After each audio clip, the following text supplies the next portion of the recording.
Hello, this is Mrs. Foskey, and today I am reading Pumpkins, written by Mary Lyn Ray, illustrated by Barry Root.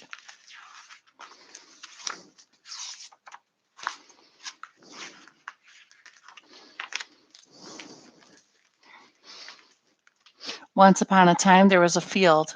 It was a particular field in a particular place where it lived among young hills that would grow up to be mountains. Across from this field there lived a man who loved it.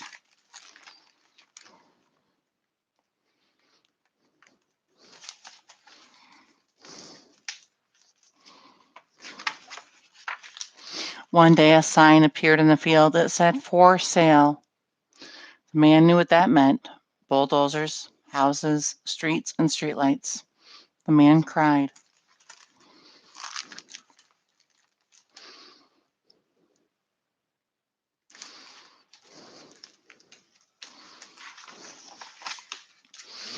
He wished he could buy the field. Then it could always stay a field, but he had very little money. He counted what he had, and it wasn't enough. So the man sold his furniture and his paintings and his silverware and his pocket watch. He sold everything he owned except his bed and his stove and his bathtub. Still, he didn't have enough. What could he do?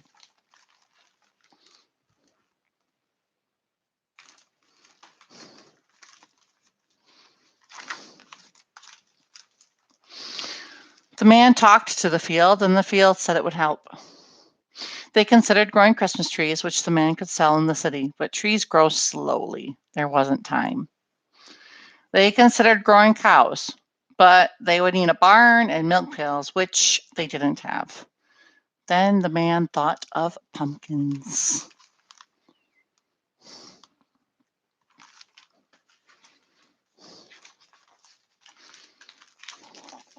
The next day he went to the farm store and bought an envelope of seeds, which he scattered in the field.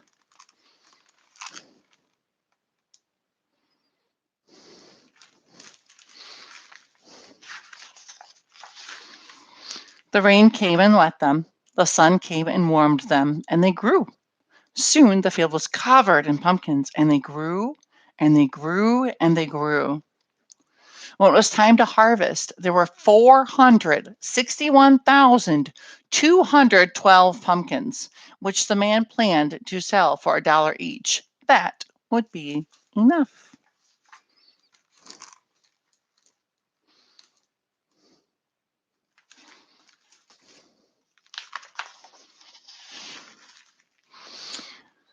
He rented 1,400 trucks, 37 boats, and 800 planes to carry them away. A rug merchant lent him 100 flying carpets for the rest.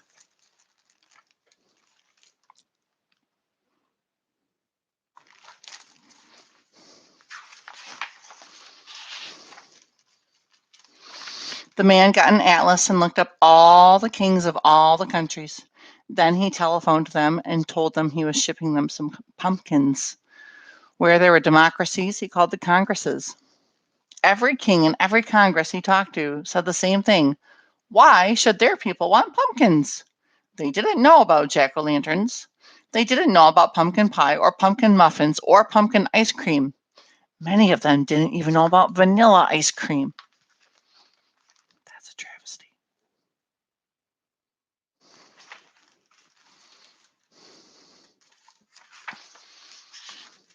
So the man wrote 461,212 tags to tie to his pumpkins to explain what they were for. Luckily, he knew how to write in many languages. Then he sent the pumpkins out. I wonder how his wrists are feeling if he wrote that many tags. When they arrived, these round, orange, heavy, bumpy pumpkins, people read the tags and bought them in Dundee, West Ham, Darlington, and Motherwell, in Shanghai, Fuzhou, and Bangkok.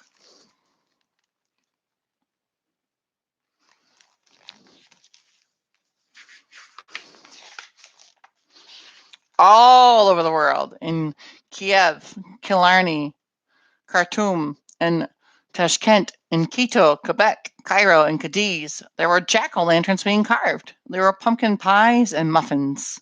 Excuse me, there were pumpkin pies baking and muffins muffining.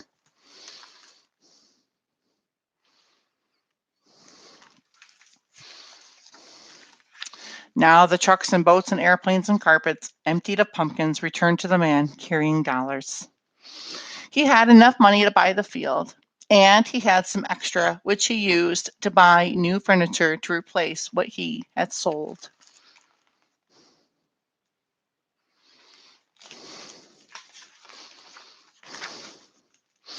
But he didn't replace the paintings because he had the field to look at. And he didn't replace the watch because he had the sun and stars to tell him when it was day and when it was night.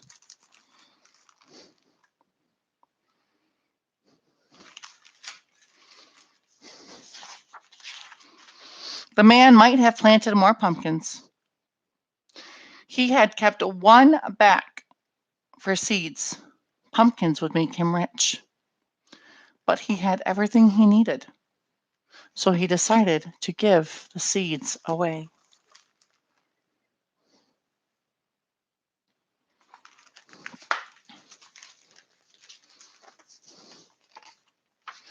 Because somewhere, someone might love another field pumpkins could save. Thank you. I hope you enjoyed it.